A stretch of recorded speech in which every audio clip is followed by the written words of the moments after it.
Attorney, ayoko na sa asawa ko. Sa'yo na yan. Para saan to? Attorney, ayoko na rin. Ano to? Wedding ring? Maghihiwalay na ba kayo? Opo, attorney, ayoko na sa kanya.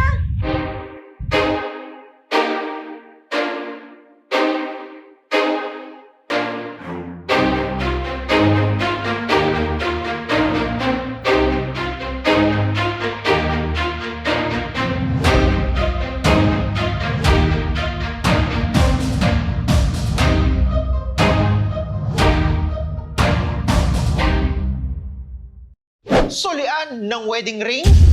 Hiwalay ang mag-asawa? Yan ang tatalakayin natin ngayon. Attorney, 10 years na po kaming hiwalay. Nakahanap na po ako ng bagong boyfriend. Pwede na po ba ako magpakasal sa iba? Teka, kabibigay mo lang sa akin ng wedding ring mo ha? 10 years na ba yon? Okay.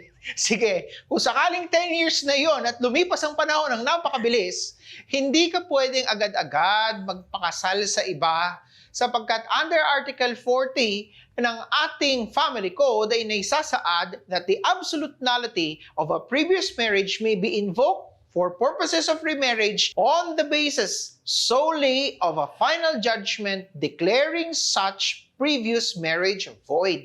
So, ibig sabihin, kailangan mapadeklara mo muna sa korte na void ang kasal mo sa una bago ka makapag-asawa sa bago mong boyfriend ngayon.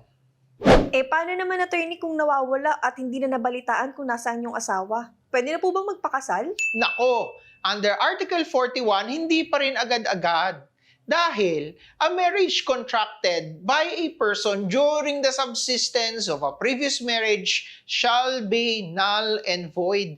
Ibig sabihin, kung buhay pa yung marriage ninyo doon sa una, okay, ay hindi ka pa pwedeng magpakasal dahil kung magpapakasal ka, doon sa pangalawa, ang marriage na ito ay null and void. Ngayon, meron tayong exception. Kung halimbawa, nawawala ang iyong asawa ng 4 years na at meron kang well-founded belief na patay na ito, ay maaari kang pumunta sa korte at magsampa ng petition for the declaration of presumptive death of your husband. Ibig sabihin, ipadedeklara mo na presumptively dead na siya at meron kang well-founded belief na talagang patay na yung asawa mo. Ngayon, paano kung may extraordinary circumstances na kung saan dangerous ang pinuntahan ng asawa mo? Halimbawa ay napadala siya sa isang gera, o di kaya lumubog ang barko, o di kaya bumagsak ang eroplano at hindi na siya natagpuan. Kawawa naman, dapat hanapin talaga.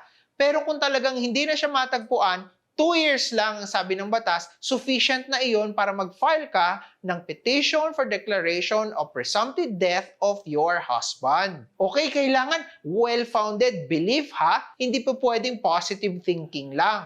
Kasi merong mga pagkakataon na doon lang sa kabilang barangay o sumakabilang barangay lang ang iyong asawa at sasabihin mo sa korte na siya ay patay na. O di kaya, hindi naman siya sumakabilang buhay, ngunit siya ay sumakabilang bahay lamang, hindi ka po pwede magsampa ng petition for declaration of presumptive death dahil ikaw naman ay maaaring makasuhan ng perjury dahil nagsinungaling ka sa iyong testimonya sa korte pati na sa iyong mga affidavit.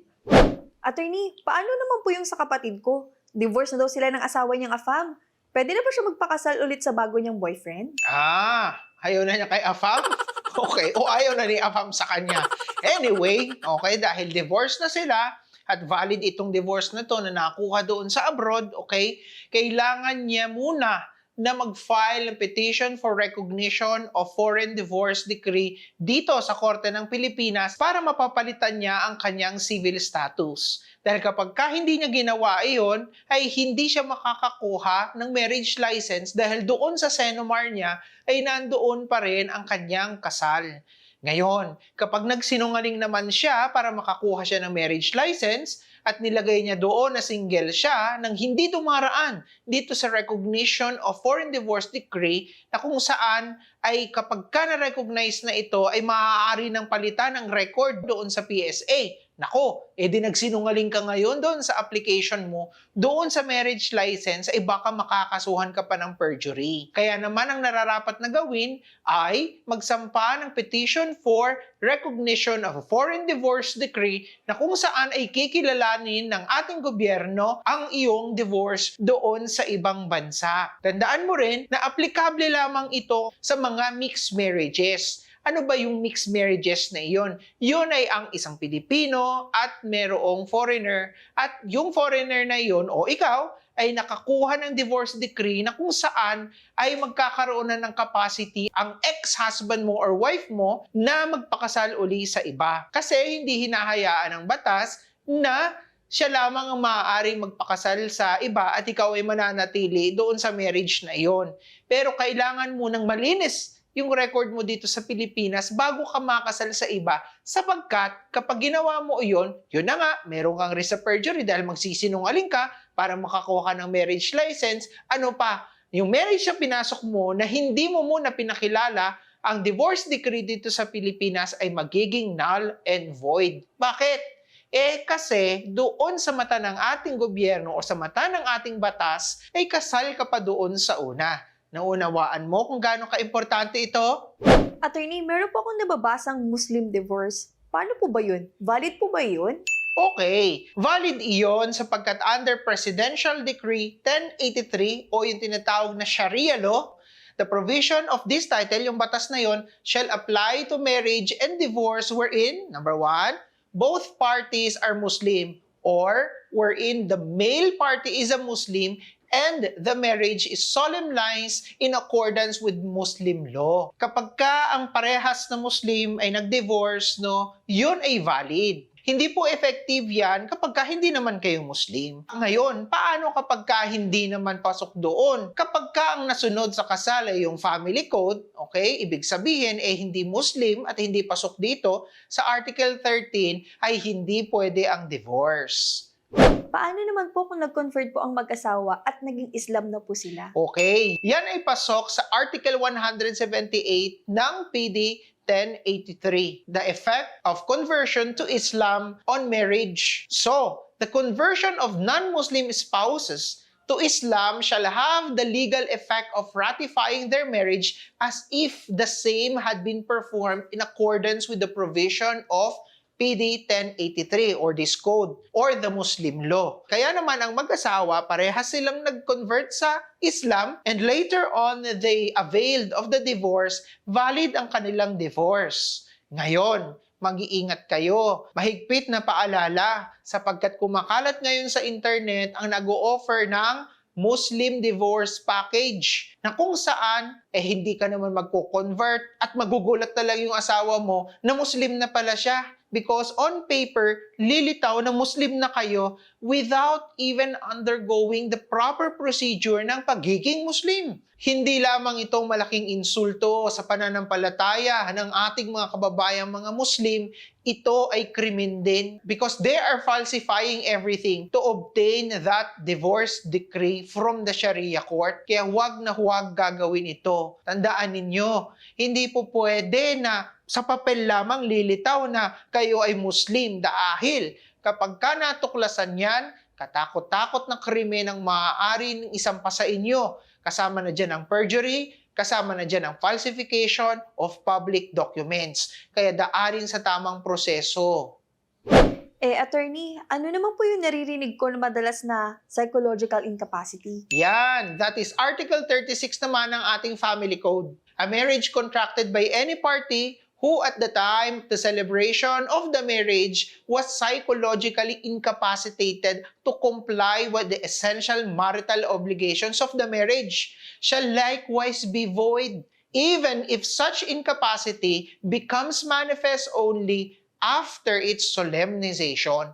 Ano ba ibig sabihin nito? Nung pumasok siya doon sa marriage na iyan, psychologically incapacitated siya to perform the essential obligations of the marriage. Ibig sabihin, no, hindi niya talaga ma-perform yung mga obligasyon ng mag-asawa or ng isang asawa sa marriage. So that he is psychologically incapacitated to enter that marriage from the very beginning. At maaaring ipadeklara ito sa korte na ang kasal na iyon ay void. Ngayon, para lalo ninyong maintindihan, sa madaling salita, hindi niya nauunawaan ang kanyang mga obligasyones sa marriage at hindi siya capable na i-perform ang kanyang mga obligasyones dito. Ano po ba yung mga sintomas nito? Well, you have the persistent infidelity. Nako, kabit, kaliwat kanan, kabit ng kabit. Second, deliberate failure to provide financial support. Ibig sabihin, may kakayanan naman siya,